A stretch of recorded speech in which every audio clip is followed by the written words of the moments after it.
बिस्मिल्लाहिर्रहमानिर्रहीम। अस्सलाम वालेकुम व्यूअर्स। आज की स्पेशल वीडियो में हम बात करेंगे स्कॉर्पियो बुर्ज अकरब यानी वृश्चिक राशि के हवाले से।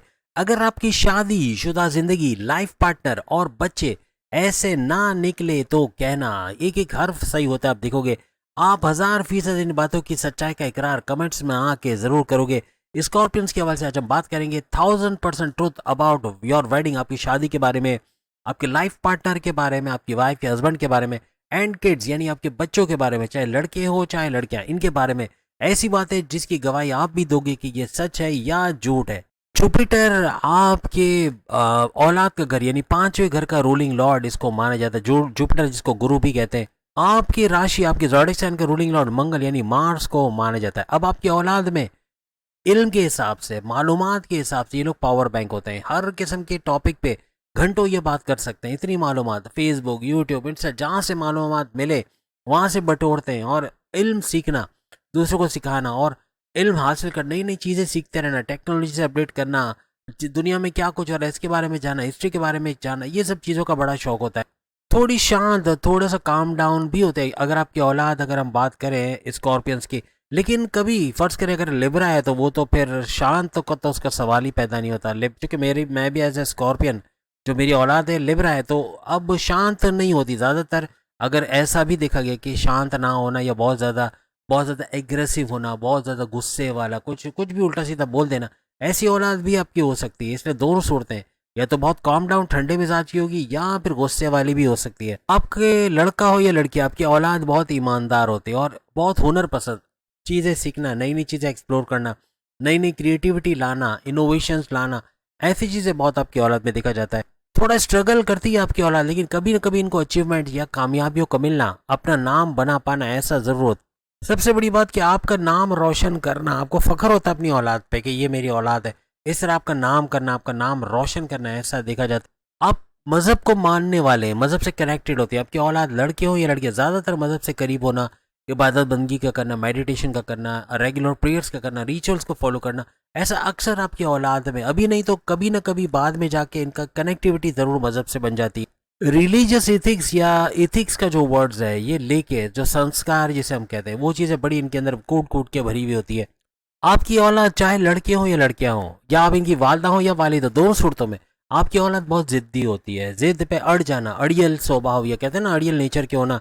बस ठान लिया तो ठान लिया, करना है तो करना है। ये लड़की चाहिए तो इसी से शादी करनी है, ये लड़का चाहिए तो इसी से शादी करनी है, या ये चीज़ चाहिए तो ये चाहिए ही चाहिए। तो एक जिद पे आ जाना, ऐसा बहुत आपकी औलाद में देखा जाता है। जैसे आप लोगों के अंदर गुस्सा बहुत पाया जाता है स्कॉर्पियंस के अंदर, तो आपकी औलाद के अंदर भी गुस्सा बहुत ज़्यादा भर भर के पड़ा होता है, यानी नाक पर गुस्सा बैठा होता है। आपकी औलाद आपकी तरह शांत हो जाना बहुत जल्दी, यानी गुस्सा जैसे आएगा वैसे गुस्सा बैठ भी जाएगा, जैसे पेप्सी के जोश की तरह, बिल्कुल गुस्सा आया और ख़त्म हो गया, इस तरह से इनका गुस्सा होता है। अब आपकी शादीशुदा ज़िंदगी कैसी होती है, आपकी वाइफ कैसी होती है, या आपके हस्बैंड कैसे होते हैं, इन तमाम चीज़ों को भी एक्सप्लोर करते। सातवां घर, 7th हाउस, आपके हस्बैंड वाइफ के रिलेशंस का घर माना जाता है। इसका जो रूलिंग लॉर्ड है वो शुक्र यानी वीनस, मोहब्बत का तड़का, प्रेम प्यार का तड़का लगाने वाला सैयारा होता है। अब यहाँ शुक्र वीनस की वजह से आपके लाइफ पार्टनर का बड़ा मूडी नेचर होना, बहुत ज़्यादा फिर जाना अपनी बात से, या इरादा चेंज कर लेना, एकदम अनप्रिडिक्टेबल नेचर के हो जाना, पता ही नहीं, घड़ी घड़ी में तोला घड़ी में माशा जैसे कहते हैं।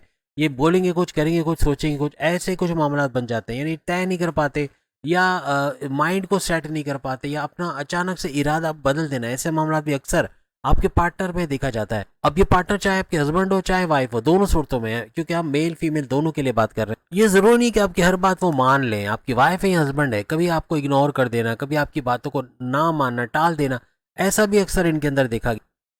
आपको बहुत लाइट ले लेना, टेकन एज ग्रांटेड ले लेना, ऐसे मामला भी देखे गए। जिद्दी तो बहुत होते हैं, अपनी जिद मनवा के छोड़ते हैं, यानी जिद पे आ गए तो फिर वो जिद पूरी होनी ही होनी है। आपका जो लाइफ पार्टनर, आपके हस्बैंड या आपके वाइफ, इनको लग्जरियस चीज़ें, ऐश और आराम वाली चीज़ें ये बहुत ज़्यादा पसंद होती हैं। और ख्वाहिशात का ना ख़त्म होने वाला सिलसिला आपके पार्टनर में होता है। एक ख्वाहिश के बाद दूसरी, दूसरी के बाद 15वीं, 15 के बाद 112वीं, 112 के बाद 2512वीं, यानी कि इतनी सारी ख्वाहिशात ख़त्म नहीं होती, लाइन पे लाइन लगी रहती है, ख़त्म नहीं होती। एक के बाद दूसरी ख्वाहिश, दूसरी के बाद आप ख्वाहिशात इनकी पूरी कर करके थक जाते हो। स्कॉर्पियंस की जो सोचने का जो तरीका है, और आपके पार्टनर, आपके लाइफ पार्टनर, आपके हस्बैंड या आपके वाइफ, इनके सोचने के तरीके में ज़मीन आसमान का फ़र्क होता है। आपस के नज़रियात का ना मिलना, अपने वो क्या कहते हैं कि डिफरेंस ऑफ ओपिनियन की वजह से भी अक्सर लड़ाई झगड़ा हो जाना, एक बात पे मुत्तफिक ना हो जाना, ऐसा बहुत आप दोनों के दरमियान देखा जाता है। आपका पार्टनर हमेशा या वाइफ या हस्बैंड ये मन मर्जी के मुताबिक चलना, अपनी मर्जी से चलेगा, आप उसको नहीं चला पाओगे। अपनी मर्जी से अपने अब जो दिल में आएगा वो करेंगे, आप बोलोगे भाई ऐसे करो तो वो वैसा करेंगे। यानी आपकी मर्जी से शायद ही कभी काम कर जाए, लेकिन ज़्यादातर अपनी मर्जी से काम करना ऐसा इनको पसंद होता है। यहाँ आपका लाइफ पार्टनर बड़ा कंफ्यूज है, डबल माइंडेड होता है, इस वजह से अक्सर औकात आप भी थोड़े से इनकी ओर लेके परेशान रहते हो। अब जानेंगे स्कॉर्पियंस का पैसे कमाने वाला टाइम, वो ड्यूरेशन जिसमें भरपूर दौलत कमा पाना, अपने लिए गाड़ी बंगला बैंक बैलेंस प्रॉपर्टी पैसा लग्जरियस लाइफ को एंजॉय कर पाना, अपनी बड़ी कोई ख्वाहिश बड़ी डिजायर्स को पूरा होते हुए देखना, अपनी मैनिफेस्टेशन अपने विशेष को पूरा होते हुए देखना, हाईएस्ट प्रॉफिट का लेना और रोज कमा के रोज खाने के जरिए बनना। और यूँ कह लें कि मेच्योरिटी के हाईएस्ट लेवल पे अगर कोई एमएनसी कंपनी में, कोई गवर्नमेंट जॉब कर रहे हैं, कोई प्राइवेट सेक्टर में जॉब कर रहे हैं, वहाँ अच्छी पोस्ट पे अच्छे सैलरी पैकेजेस का लेना। यानी अक्सर औकात इस ड्यूरेशन में जो हम अभी आपको बताएंगे इसमें इनकी शादी का होना या इनके रिश्ते बनना, शादी के योग बनना, ऐसे भी मामला बनता है। इनकी औलाद भी अक्सर इसी ड्यूरेशन में ज़्यादातर होते हुए देखी गई है।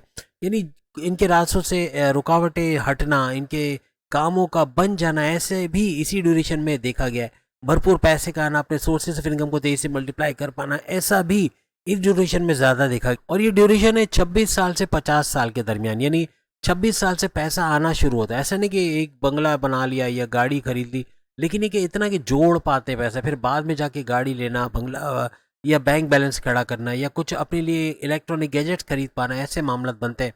कोई भी ख्वाहिश पूरी करने के लिए इनको 10 दफ़ा नहीं सोचना पड़ता, यानी पैसे का भरपूर फ्लो रहता है।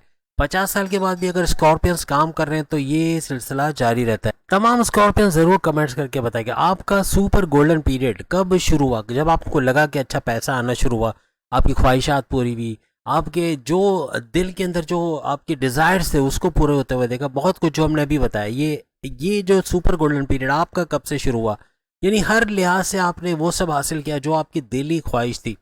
तो उम्मीद है आज की वीडियो आप तमाम को पसंद आएगी। चैनल को लाइक करें, सब्सक्राइब करें, व्हाट्सएप ग्रुप में शेयर करें और सामने लिंक पे क्लिक करके बाकी के जोड़े साइन पे अपनी वीडियो देख पाएंगे। अगली वीडियो पर मुलाकात होगी। अल्लाह हाफिज़।